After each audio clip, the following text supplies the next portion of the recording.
Ronald Tanur akhirnya dieksekusi usai 3 hakim PN Surabaya ditangkap. Gregorius Ronald Tanur akhirnya dieksekusi setelah 3 hakim PN Surabaya ditangkap oleh Kejaksaan Agung, Kejagung.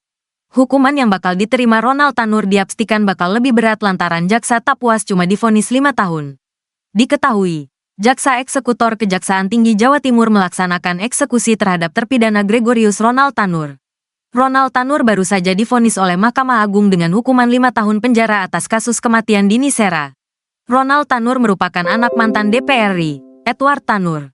Ia dijemput di rumahnya yang berlokasi di Pakuwon City, Surabaya dan saat ini ditahan di Rutan Kelasya Surabaya Cabang Medaeng. Kepala Kejaksaan Tinggi Jawa Timur, Mia Amiati, menyatakan bahwa eksekusi berjalan lancar. Alhamdulillah, eksekusi berjalan dengan baik. Terdakwa yang berada di lantai 2 sempat terkejut saat kami datang, ujarnya. Mia menjelaskan bahwa eksekusi dilakukan tanpa menunggu salinan putusan. Namun, pihaknya mengaku sudah memiliki dasar. Mahkamah Agung pernah merilis jaksa bisa melaksanakan eksekusi terlebih dahulu tanpa menunggu salinan putusan. Kami berkonsultasi dengan jaksa muda pidana umum, dan beliau menyetujui langkah ini, tambahnya. Mia mengakui pihaknya harus cepat-cepat melakukan eksekusi ini karena khawatir terpidana akan melarikan diri. Sebab yang bersangkutan mengingat memiliki 2 alamat resmi, di Nusa Tenggara Timur. Selain itu, Kejaksaan ternyata tak terlalu puas dengan putusan kasasi untuk terpidana Gregorius Ronald Tanur. Pasalnya, jaksa sebelumnya menuntut hukuman 12 tahun. Namun Mahkamah Agung dalam putusan kasasi hanya menjatuhkan vonis 5 tahun. Kami sebenarnya kecewa tetapi harus besar hati karena sudah terbukti bersalah. Nanti, jika ada novum, temuan baru, kami akan mengajukan peninjauan kembali, PK. Sekarang kami melakukan eksekusi terlebih dahulu, kata Mia. Mahkamah Agung menyatakan bahwa Ronald Tanur terbukti bersalah pasal 351 KUHP tentang penganiayaan.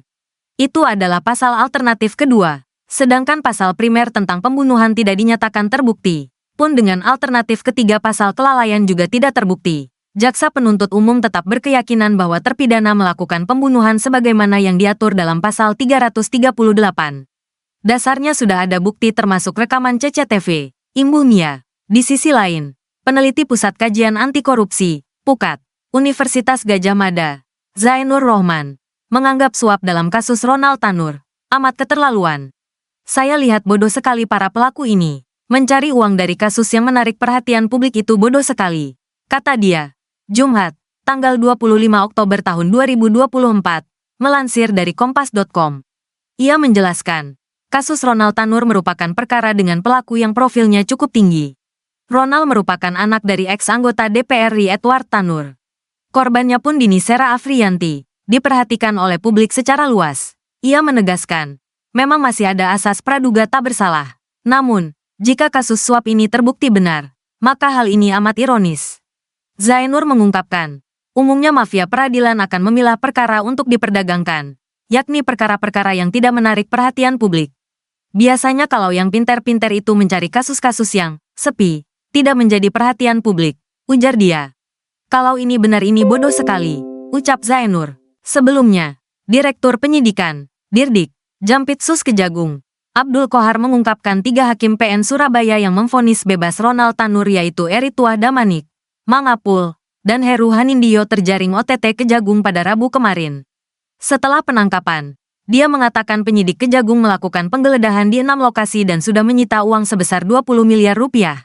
Dia menyebut 3 hakim yang memvonis bebas Ronald Tanur diduga menerima suap dan gratifikasi dari pengacara bernama Lisa Rahmat. Penyidik menemukan adanya indikasi kuat bahwa pembebasan Ronald Tanur tersebut diduga M, dan menerima suap atau gratifikasi dari pengacara LR, ujar Qohar. Qohar menuturkan pihaknya menyita uang dari rumah dan apartemen Eritwa Damanik, apartemen Heru Hanindyo, apartemen Mangapul, dan rumah serta apartemen Lisa Rahmat.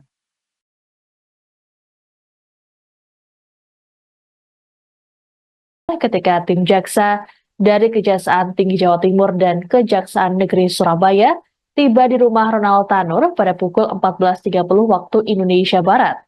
Setibanya di sana, tim jaksa menyampaikan maksud dan tujuannya pada penghuni rumah.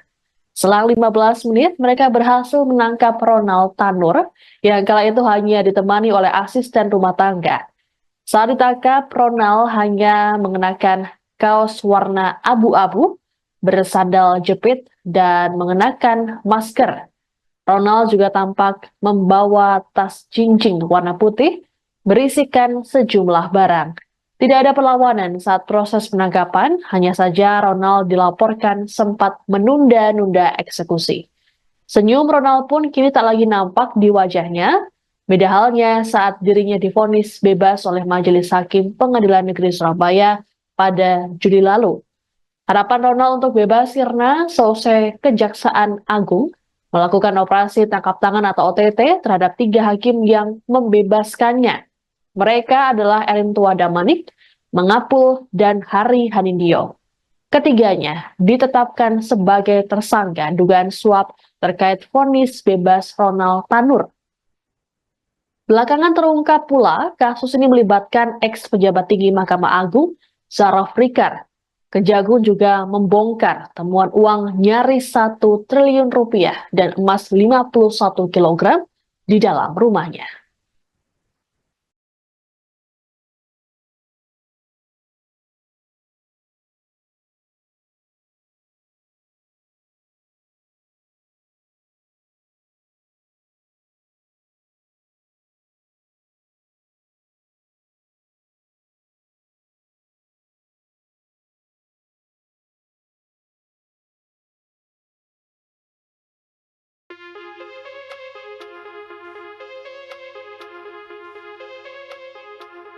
Tim gabungan Kejaksaan Tinggi Jatim dan Kejaksaan Negeri Surabaya menangkap Ronald Tanur di rumahnya pada Minggu, 27 Oktober 2024.